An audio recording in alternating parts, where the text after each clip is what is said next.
Medicine in the late 18th century was pretty wild. Honestly, you might have been better off not even going to a doctor. In 1796, a German physician named Samuel Hahnemann had an idea. He learned that cinchona bark could treat malaria, and so he decided to experiment on himself.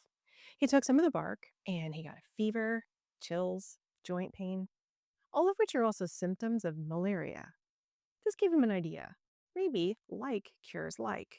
He searched for cures using what he called provings. He'd give substances to people who were healthy and then documented all of their symptoms. Every itch, sneeze, dream. Some of his ingredients, deadly nightshade, arsenic, mercury, were really dangerous, and it's not surprising that they made people feel sick. To Hahnemann, that meant if you gave it to sick people, it would make them better. To his credit, he recognized these substances could be dangerous, and so he diluted them. I mean, really diluted them. He'd start with a 1% dilution, or C, and then he'd take one part of that solution and mix it with 99 parts of water or alcohol to make a 2C solution, or 0.01% concentration. He'd repeat for 3C, 4C, 5C, and so on.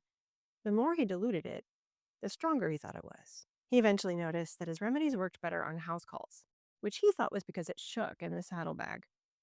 So when he'd prepare remedies, he'd shake it between each dilution.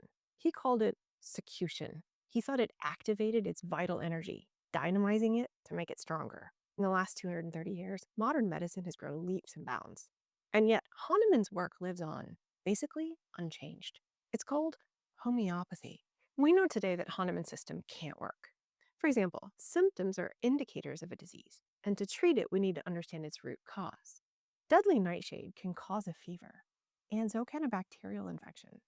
But we know to treat an infection with antibiotics, not deadly nightshade. And yet that's exactly what homeopathy is. The remedy for insomnia? Highly diluted coffee. Allergies? Onions. They do make you tear up. It's also impossible for dilution to increase potency. Doses matter. Modern homeopaths claim that the highly diluted remedies work because the water remembers its vibrations. Not only is this impossible, wouldn't water also remember its toxic properties? Most people have no idea what homeopathy is. They think it's just natural medicine. It's not. Also, natural doesn't mean effective or safe. Some remedies have arsenic, cobra venom, lead, mercury, which are all natural, but they're also incredibly toxic. And yes, homeopathy has been tested a lot. It does not work.